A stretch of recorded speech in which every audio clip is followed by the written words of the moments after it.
All right, so let's get into it, man.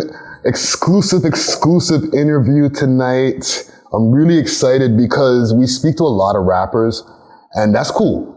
But I like to speak to the people who work behind the scenes, who help the rappers bring their vision to fruition. You know what I'm saying? So with this gentleman who I'm speaking with today on this one-on-one exclusive interview, he has an album out right now, that's on all streaming platforms called Beat It Up. You know, he's been on a lot of different, or produced for a lot of different Toronto rappers. And, you know, he's on the new album, The Extravagant Collection by NorthSideBenji right now. So for the people who are in the listening audience and the people who are watching on YouTube, we got Bavaro Beatz in the motherfucking building. Yes, sir. Yo, thanks for coming through, dog. No problem. Thank you for having me. Yeah, man. Yo, now before we start this interview, I want to pay a couple quick bills. You know what I'm saying? And give a quick shout out to Manscaped, because we're supported by Manscaped, and we're brought to you by Manscaped, who's the best in the men's below the waist grooming champions in the world. Manscaped offers precision engineered tools for your family jewels. They just launched the 4th generation trimmer, the Lawnmower 4.0, and right now, and this is 4 million men worldwide who've been able to benefit from the Manscaped. You ever try Manscaped before? Heard of them, but not myself, not yet. So it's a ball trimmer basically, right? Or like a men's groomer, not just for the balls, okay? But they specialize in that, right? Like I've tried it myself. Okay, it comes with it's engineered shaving with sleek, well-designed, optimized trimmer that makes shaving time your favorite time in the bathroom. Okay, they have this new product called the 4.0. I tried it out myself. They even have instructions inside of what direction to shave and everything like that. Yeah. Bro, smooth after. You know what I'm saying? And you don't get razor bumps and all that type of stuff. Yeah. Okay, it's got LED technology when it comes to like, it has a little light on it and everything. Yeah. Right? And we're offering right now 20% off when you use the code WeLoveHipHop at manscaped.com. Again, that's 20% off with the code WeLoveHipHop at manscaped.com. Okay, free shipping worldwide. Make sure to get that. It's Christmas time right now. You're gonna get the Lawnmower 4.0. It has 4 guard lengths on it, so you can trim to the exact length that you want. All types of things. It comes with like a cooler, like what do you call it? A ball cologne. All these different types of aftercare products after you're finished shaving, right? So once again, hit them up on their website, manscaped.com, and use the code WeLoveHipHop for 20% off. That's WeLoveHipHop for 20% off and free worldwide shipping at manscaped.com. But let's get into this interview right here. Let's do this. Name me all of the countries that you've been to in the last 2 years. Fuck. So like it started with LA. I was actually there with just my family, but Six Buzz actually posted a story on his stories like, I need an engineer in LA who's in LA that can tap in. And I knew he was looking for an engineer for Benji, but I just like messaged him and shit, because me and him, we have contact from first project that we worked on together was for French. Okay. Yeah, so we did a track called Understand Me. So I produced that one too. And then I hit him up, I'm like, yo, like I'm here, you know, like I have my shit, like let's work. Yeah. And then he's like, okay, yo, say no more. He's like, you have a studio? And I'm like, yeah, like I go to like a studio to cook up and shit, we can record there. And then he's like, yo, say no more. So I booked it, they pull up, and then I just seen the first time I met was Benji. So we locked in right away. We were there for like, probably like 6-7 hours. And from then, like, me and Benji's relationship just started. Started building from there. Yeah, and then other than that, he started fucking with me heavy. So he's like, yo, let's just go to Dubai and shit. Wow. Yeah, he's like, yo, let's go celebrate and shit, you know? He's like, so I'm like, yo, like, let's do it. And then we ended up... So, not to interrupt you, let's keep track. LA? Dubai. Yeah. Okay, keep going. Yeah. And then, so yeah, we go over there. Now, Dubai was a movie, I can't even lie. That was like less work, obviously. But like when we were in LA, we were working like heavy, like, you know, long hours. Like he would like to start in the nighttime, he doesn't like to do no daytime recording. Okay, around what time? Yeah, so he'll start at like 12 a.m. Oh, and then like we'll go probably till like 8, 9 a.m. Whoa. Yeah. But like, I'm like always with the vibes, cause like I'm used to it, cause like I'm also an engineer. Yeah. So like I'm used to the long hours sitting on a chair for a long time, working.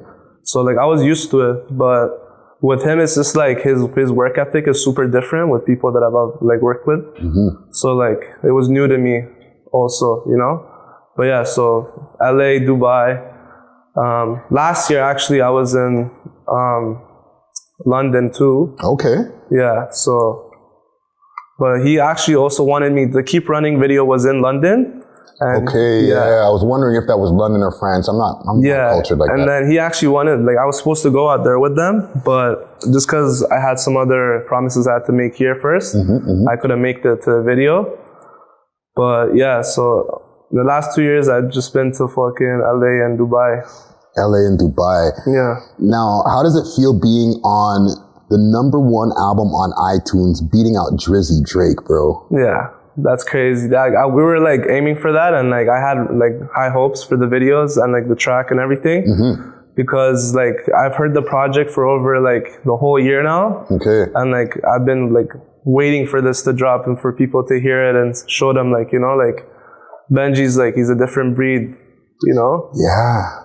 So like he's not like your regular artist that you see coming out the city, especially when he's not even in the city.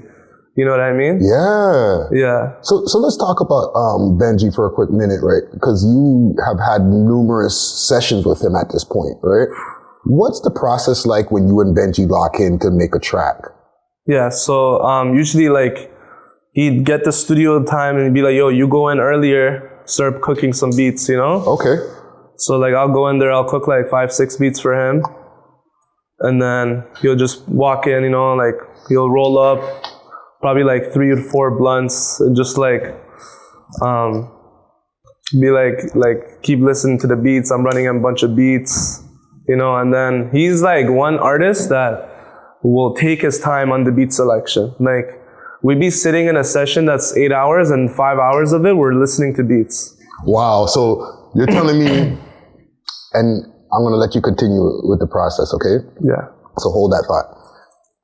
When you're going through beats, he's not going off the first one that you play for him. No, never. How did that feel, fam? Because you might have played a banger for him, right? Yeah, exact. So like the first session I had with him, I kind of tripped because I was like, yo, like I hope he doesn't think my beats are shit, But like I realized that like his work ethic is not about the quantity of songs that he can make a track probably on all of those beats that I was showing him. Yeah. But it's more about like is it a hit? So like he'll sit there and listen to the one that like just speaks to him and like make sure that when he's starting a track, it's super fire. Yo, you have an extra lighter? My bad. Yeah, I got you. Thank you, bro. There you go, brother. So continue. Now, you guys are locked in the studio. Yeah. He finds a beat. What's the process like now putting the song together? Is he like just going in the booth and putting it down, or are you seeing him write? Yeah. So like he'll like listen. We'll probably run the beat back for like 10 to 12 times. And then he'll just like start maybe like writing 2-3 lines. And then when he writes the 2-3 lines, he'll just set himself up for the punch-ins. Okay. And then he'll just start punching in. I've heard a lot of rappers use that process right there, the punching in process. Like you get the idea, and then you just keep running, no pun intended. Just keep running off of that. Yeah. That's dope, like man. The artists that I used like we're still locked in obviously, but I used to work with Duvy a lot too. Like last year, like we dropped 2 Sides of Me. Okay. So when that was you, eh? Yeah. So when we dropped that, like Duvy started suddenly like just like the recognition was crazy. Like he always had recognition in the city, but like to become like now what he is, like he's one of the top artists in the city as well. So like him like just going like he's the most punching artist I've seen. Like he just punches. Wow. And like, he's just like all off the top. Like literally when he says it's off the top, it's off the top, it's man. off the top. Like every other track. Yeah. That's crazy. Yeah, for sure. But he's also like he makes a lot of tracks. Like we'll be in a session and we made like 4 tracks. Wow. And like a 4 or 5 hour session, you know? Not even like a long session. Wow. Because like he's just like, he's quick, you know? He's really quick in what he wants. But like he has like a lot of songs that he'll just sit on though, you know?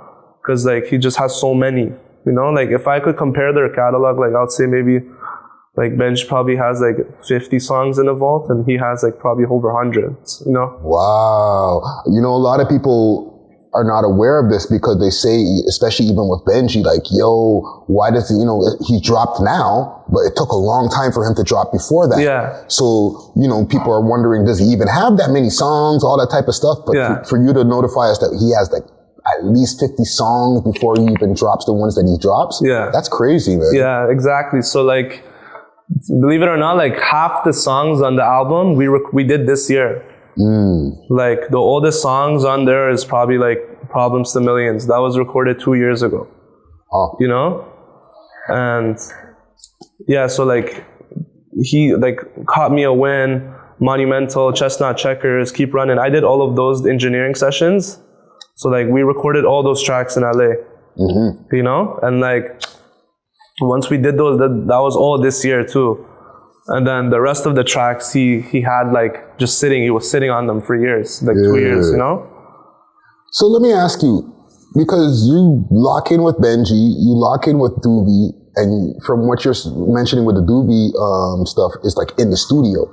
Do you get to lock in with a lot of your artists in the studio, or is it like, yo, send the shit over email and then just send it back to me? So like most of the time I lock in with them because like for me, like I'm also an engineer, like I said. Yes. So like I can record them while they're going on my beat as well, you know? So like I already have like a huge client base, like all my other clients. And then like sometimes it does get like I have to make sure I don't book this person after this person. Yeah. And like, you know, cause like everyone, like, you know, just you gotta watch out for like who you book. Cause like anything could just happen, you know? No, it's polys and stuff. Yeah. So because of those stuff, like I make sure like I'm booking some people like different days, not even different hours, you know?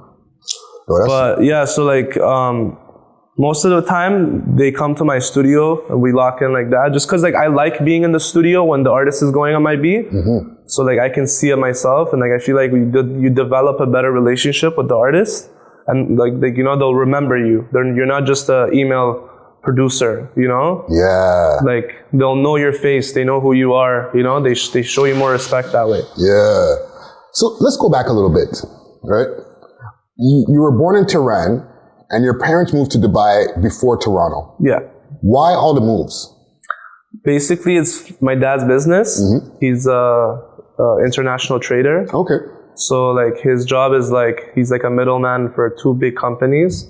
So like he'll bring 2 people together. And so like he has to travel a lot to do that. So like obviously like our hometown's not the best place for like, you know, future wise to build a family and stuff. So we moved to Dubai and then I was just there for like most of my elementary days. And then I came here because there was also for my dad's job. But now like we came here for like a better life. Yeah. You know, just for our future and stuff.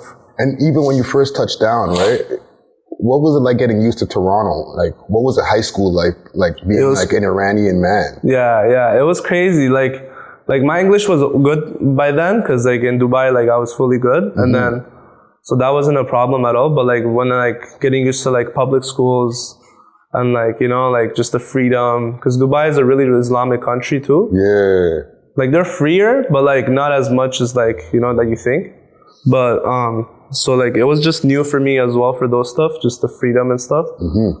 And like everything's private schools. There's no public school, you know? Yeah.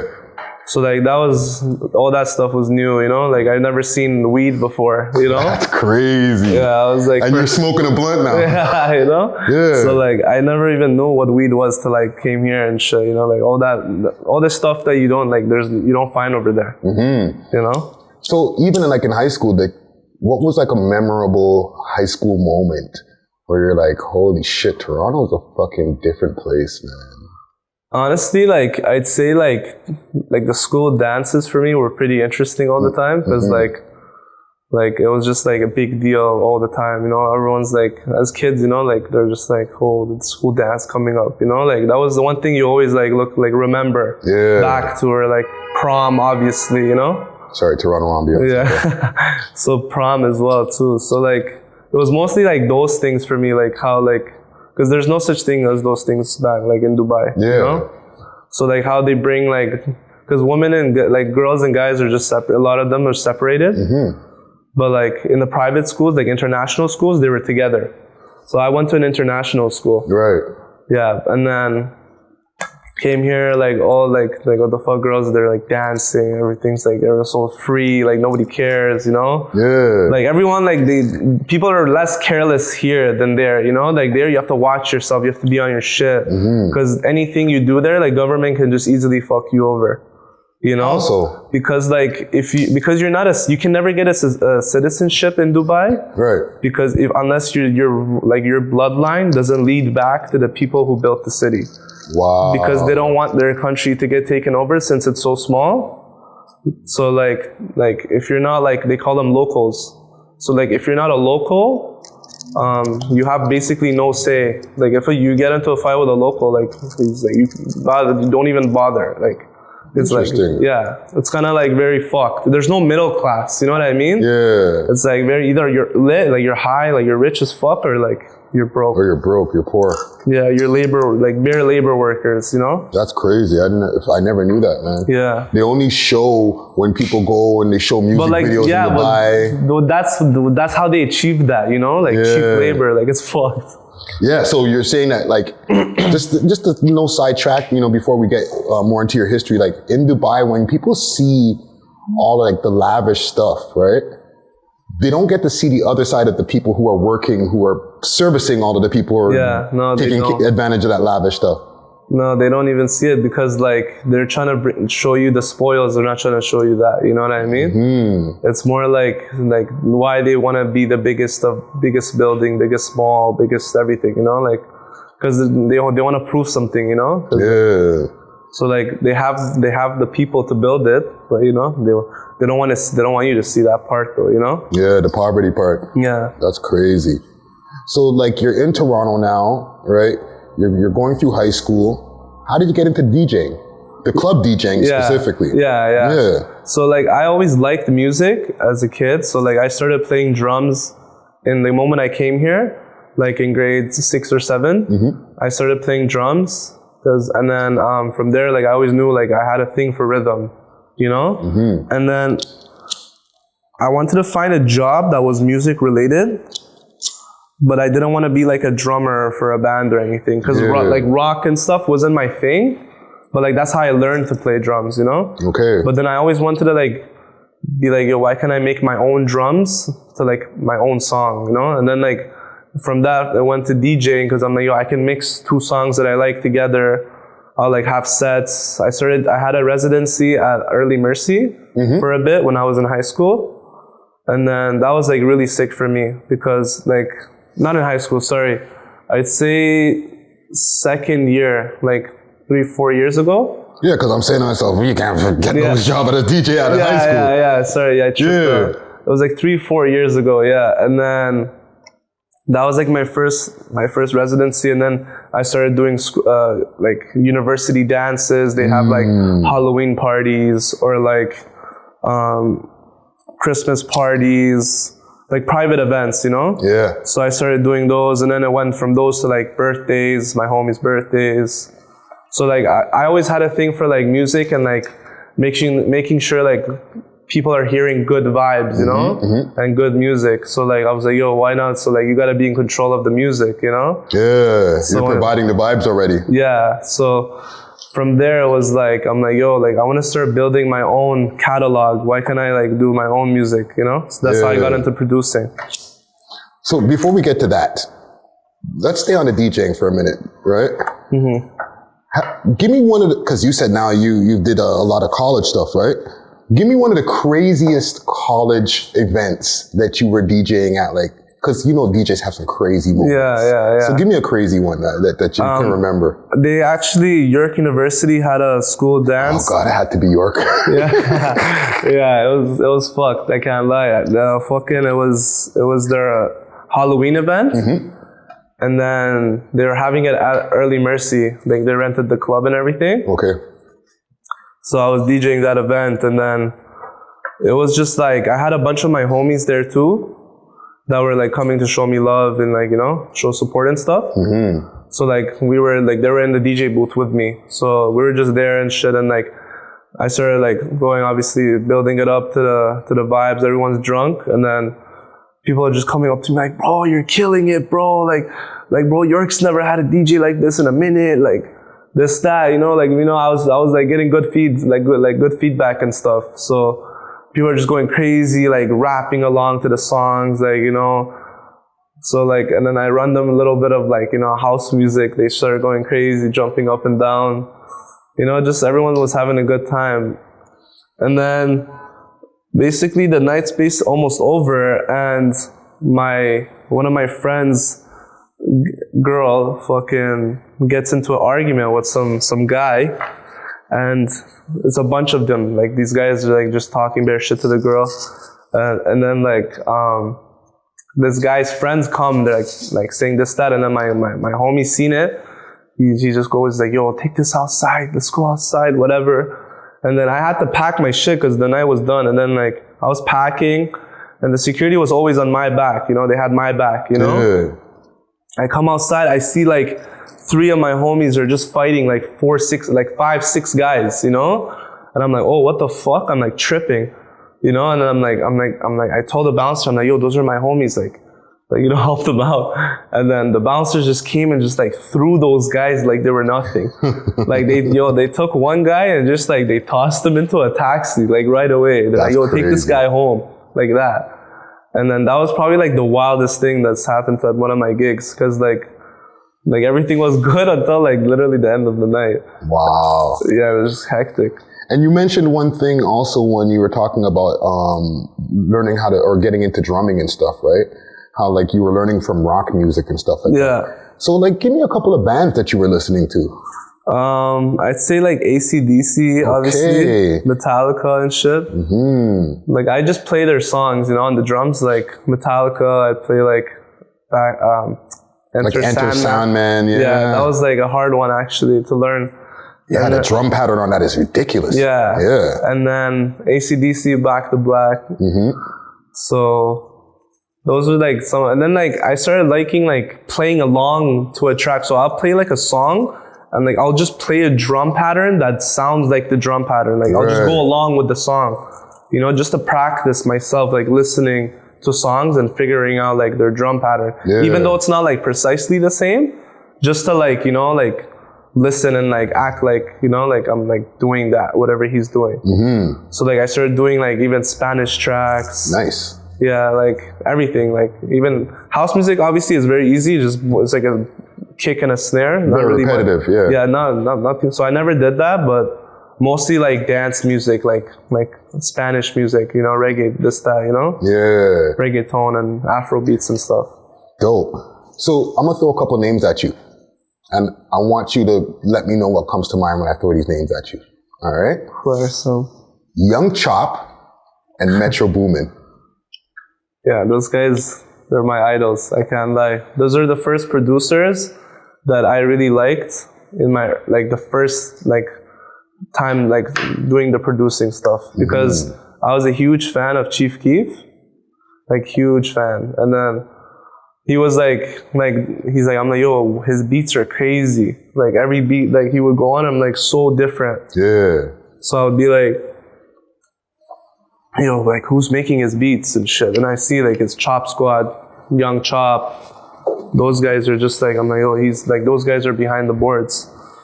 And then Metro, obviously I was a huge Young Thug fan, Gucci Mane fan. So like even him, he's just like so inspiring too, cause like he like fucks with like Zaytoven and shit, and like I always saw how Zaytoven's probably like still the only producer, him and Scott Storch, they play like live beats They play keys and stuff. Yeah, they play everything with their hands. They don't really use a computer. But yeah, so like they don't even use like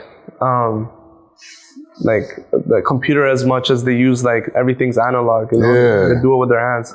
But like Metro and them like introduced a new wave of like producers that are like doing it so electronically and like, you know, and like 808s come into like the 808s that he had. I'm like, yo, like his pattern would be so different with his kicks. Like usually the 808s is like the base of the song. So like those would be different with the kicks. And he started doing like different patterns like that, and his hi-hats, his like all of his like patterns. I liked like how he was doing it, like because he was doing it so out of pocket, you know? It was different. So I fuck with that shit a lot. That's why Metro was like one of my biggest idols for sure. Yeah. And then also like for me, I think Young Chop was sick because he would use a lot of electronic sounds in his beats. So like it wasn't sounding like a rap like sound song, but like it's just like he has rap pattern drums. Sounds like a electronic synthy sound with the beats, you know? Yeah, like it doesn't mean that a rapper like necessarily... very orchestral sounds, you know, very electronic. Like he'll either do like the orchestral sounds or like the electronic shit that's like super just wavy and just like you're just bopping your head like nonstop. So that was pretty lit for me to like, you know, tap in. Oh, that's sick, man. So even let's get into like your project, because you have a project. You know what I'm saying? Like, yeah, I got 2 out right now. Just one of them is on all platforms. I got the other one on SoundCloud. Okay, so Beat It Up is on all platforms. Yeah. Right. I listened to that on Spotify the other day, and I was like, wow, this guy has everybody on this, man. Yeah, like Thoroughbred, Young Tory, Duvy, NorthSideBenji, obviously, like Acer. I'm like, yo, is every Toronto rapper on this project, man? Like, what going? Yeah, so like that's for me. Like I'm always trying to build relationships with artists. So like those guys all showed love to me being on the tape. You know, shout out to them. And that one was just like basically the intro of me. Like I waited almost a year and a half to put that out. Yeah. Because I was trying to make it like a really sick tape, you know? So I put that one out. I was like super locked in with Smiley as well that time. Yeah, the Smiley track is crazy. Yeah, and you have a track with Smiley from way before as well. Yeah, with Black of the Dawn. With Black of the Dawn, yes, I saw that on YouTube. Yeah, that one's also a big one. But yeah, so that was like when I built my relationship with Smiley as well. But yeah, that tape was like I could say like the recognition that I needed. So when I put that one out, I started getting a little bit of more clout. You know, people started to know my name, know who I am and stuff. Yeah. And then the second one I just dropped was this year. It's called City Trauma. Okay. Yeah, so that one I have like Duvy as well, Blockboy Twitch, Free A, who else? Tizzy Stacks. I'm just rambling. I'm trying to think right now, but those are the names. You don't want to forget anybody and be like, yo, what about me, fam? Yeah, like if I could just go through my phone, I'd know. But yeah, those are just I think I had Acer on there too. Yeah, I did. So let me ask you, why didn't you put this one, this new one on all the streaming platforms like Beat It Up? Yeah, so basically the Casper track on there, it's called Other. That one dropped like a time ago. Okay. But I've been trying to put it out, but just with his manager and stuff, he kind of makes it hard for me to just drop music. Also since he was locked, but he just, obviously he's out now, but it was hard to like communicate with his team because his manager didn't know like me and KR have the rights to that song. Okay. Like Kevin Roberts. So we because he did the song with us like for free and shit, you know, there was no contract, there was no nothing like that, you know? So he gave us that song and the deal was like they were gonna post the video and we drop it on all platforms. Me and KR. And then his manager just like, he keeps taking it down every time I try to drop it. Really? Yeah, so I've just been trying to deal with that, trying to like, legally deal with it so I can just put it out on all platforms. But since I was on the tape, the whole tape came down. Wow. Yeah. So okay, this is some jewels for the people who are watching in the audience as well, okay? Because not everybody knows that a whole tape can come down just because of one song. Yeah, I can. That's crazy. Yeah, the whole tape came down, and then I was really mad. I was dealing with it for like 2 months, but first I have to wait for KR to drop his version again because he took down his version as well. So like he's just been like, it's kind of just been hectic for me and him dealing with the song to drop. But once we get that figured out, I'm trying to do that by the end, before this year ends for sure. Okay. Because I dropped it on February and it's almost December, you know? Wow. Yeah. Yeah, man, that's crazy. That's crazy. So even before I get to some of my other questions, like when it comes to doing songs and stuff like that with artists, I know in the States, when it comes to more established artists, they have split sheets and stuff like that, right? Are you dealing with that when it comes to like the more independent artists? Are they aware of those type of things yet? Like with the big artists, I do those. Like as big as. And you know what I mean by split sheet, right? Yeah, like splits and stuff, right? Yeah, like producer gets this feature gets this person who came up with this idea in here gets this, the artist gets this, but it's all established before the session is done. Yeah, exactly. So like basically like so like most of the time we'll do the song, and then it's not mostly like in the session, it's more like after, because like they all have lawyers and teams. Like I'm not sure, like with Duvy, I've never done that before, just because like me and him, we had a good relationship, so like I didn't mind him just copying on the beats and shit. Yeah. Because we're like helping each other out at the same time, you know? Definitely. But he would always pay me for the beats, you know, just straight up, you know? And then for Benji, like he sends me contracts, you know. Smiley, he sends me contracts. Wow, that's dope. Yeah, Tizzy sends me contracts. You know, so like we have agreements to like, yo, like I get like 50, you get 50. And then like I'll get, if I'm producing, like on Benji's tape, I have writing credits as well. Right. You know? So we put those things into matter, you know, we just negotiate our terms that both parties are happy with, and then we drop the song. Well, we do this before the song drops most of the time.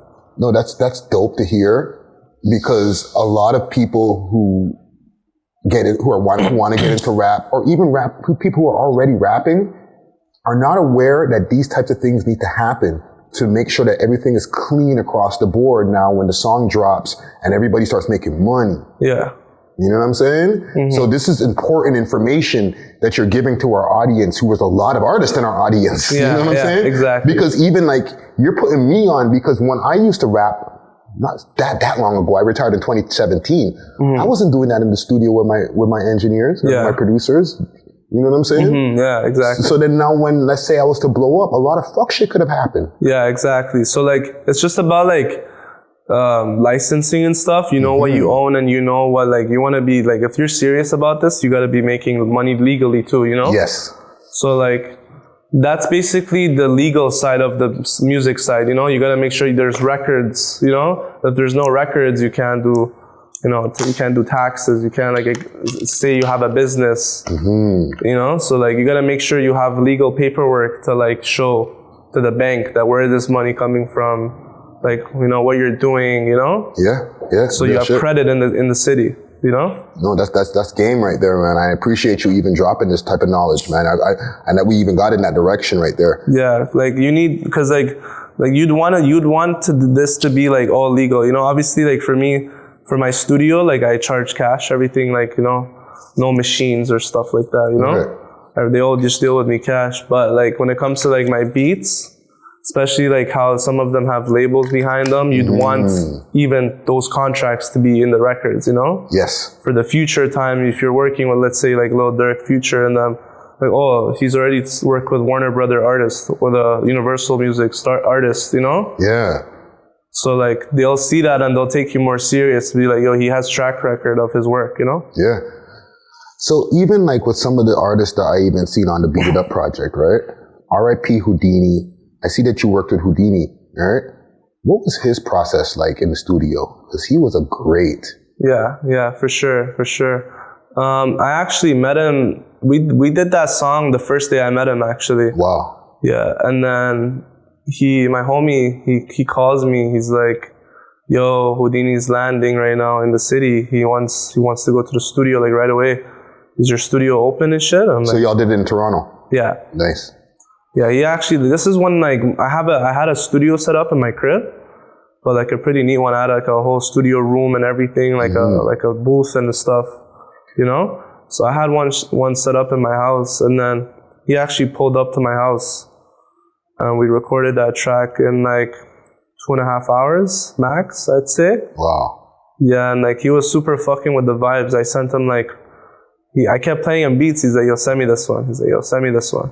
Like, send me this one. So like, he's like, "Yo, like I'm coming back to you for sure," you know. And I seen him like a couple of times after that, for sure, because of Burna and stuff. And then other than that, like he left also like pretty right after, because he was going back and forth to LA a lot. Yeah.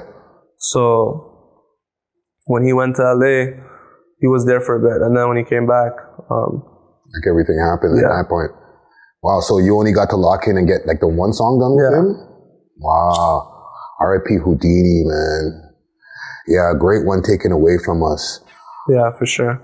And like, even when, to go back a little bit more with like the way you started with the production, you started with GarageBand and then you progressed onto Logic. Yeah. Right?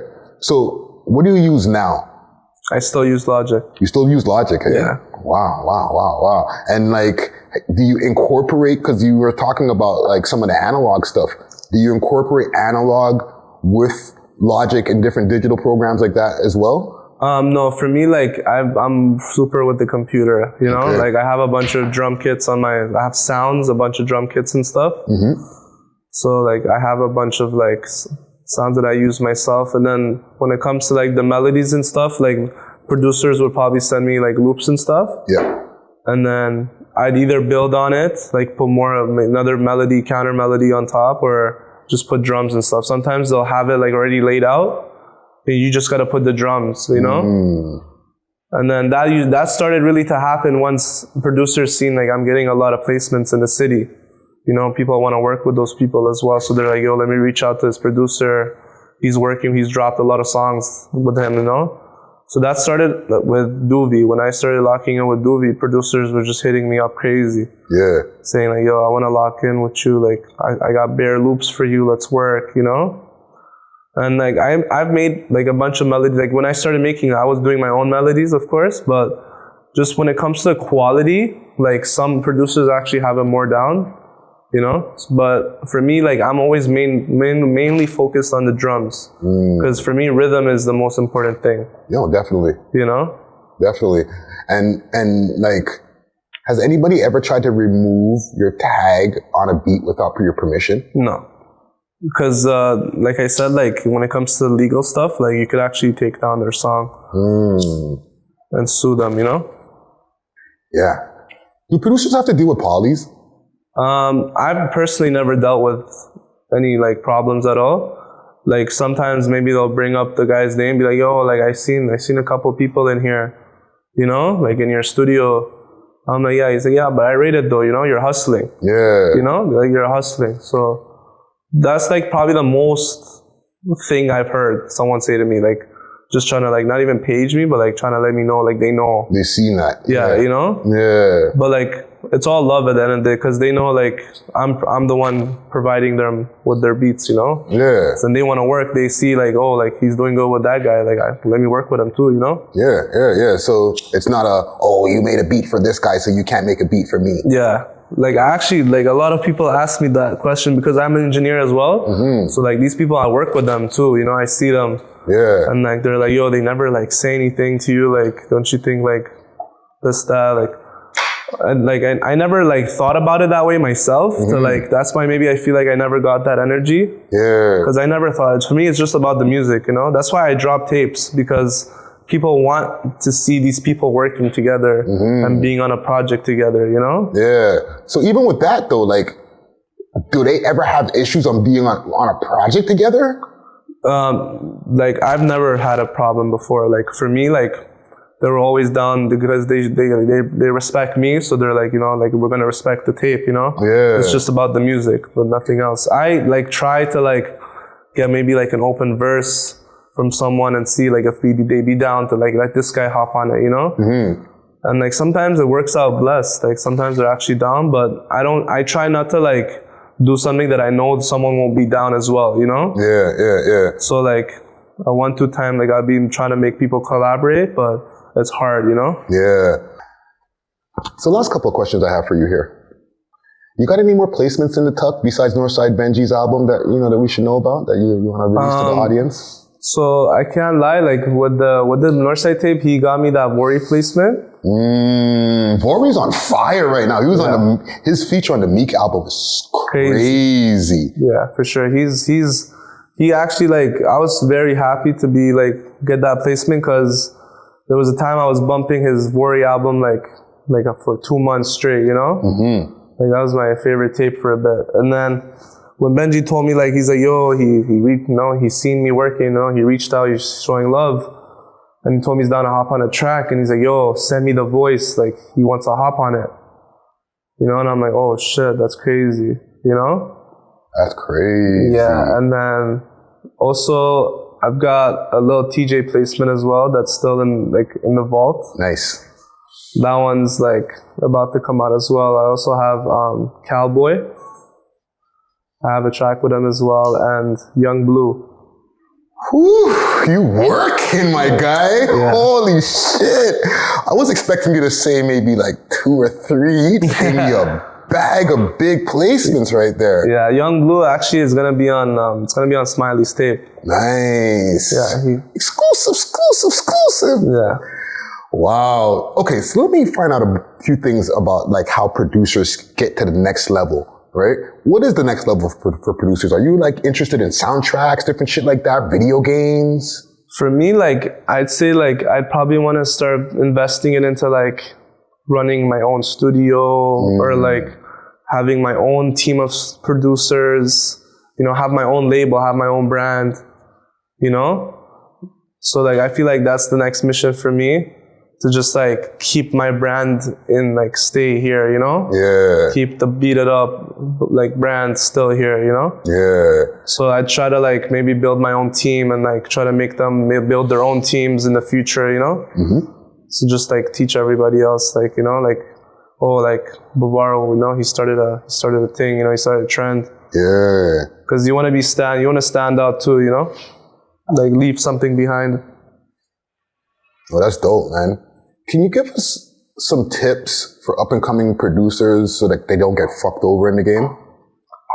I'd say, like, for me, like, I just bother the shit out of artists sometimes. Just, like, that's how I started, like, just DM them. Like, always just keep DMing them.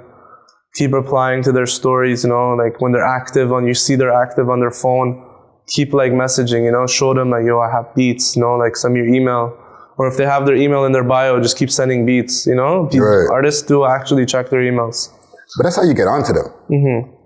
Now that you're onto them and you're making beats with them, give some of these producers a tip so that they don't get fucked over. Basically, and not before you get into it, there's a few people who can fuck them over.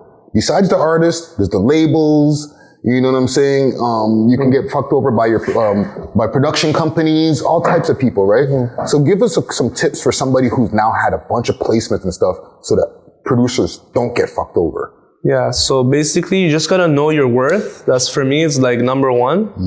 You know, like don't ever like try to lowball yourself just cause like you think like it's gonna be worth it.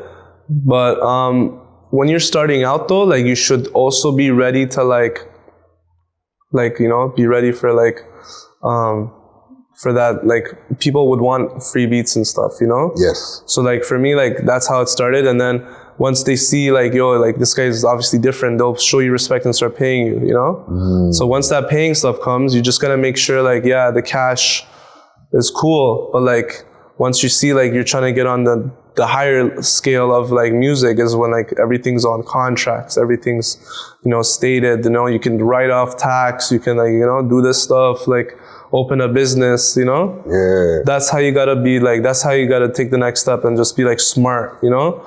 Like go research like how to read a contract, like how to like, you know, like sign, like what not to sign, like what's a good deal, what's not a good deal, you know, like what are points, you know, like the stuff, like all these stuff matter because like once they see like you have knowledge, they can't fuck you over. You know what I mean? Yes. Because you know what they're talking about. They're not just saying gibberish. Yeah. You know? Yeah. No, that's good jewelry for the people there, man. Yeah. I appreciate that. And the audience is going to appreciate that as well, man. Yeah, for sure. You got any parting words for the audience before you get out of here and you jump on the plane and you're on to the next spot, man? Yeah. Honestly, just keep like, you know, hustling, you know, like you can't get rich just to like, you know, if you don't hustle every day, you know? Yes. So you just keep hustling, you know, stick to your craft. Even if you think like your craft is like different, it might be good that it's different. People want to hear different things. Obviously, it's not going to be accepted in the beginning, but it's going to, you know, catch on. So just keep to it, you know, and just like know your worth, you know? Know your worth. I'm going to make that a title of this week's episode as well, man. Know your worth. That's real game for us right there, man. Yo, Bavaro, aka Bavaro Beatz, thank you for sitting down with us here today on the podcast. You know what I'm saying? Yeah. Very, very in-depth and candid conversation that we had here. So very appreciated. Let the people know where to find you as far as like social medias and music-wise and all that type of stuff. Yeah, just hit me up on Instagram, Bavaro Beatz with a Z. If you guys got any music inquiries, you need any songs to get mixed, you know, studio time or whatever, if I'm in the city, I can help you out. If you need beats, shoot me a DM. I'm always down to work. And yeah, Twitter, same thing, Bavaro Beatz. Bavaro on the beats.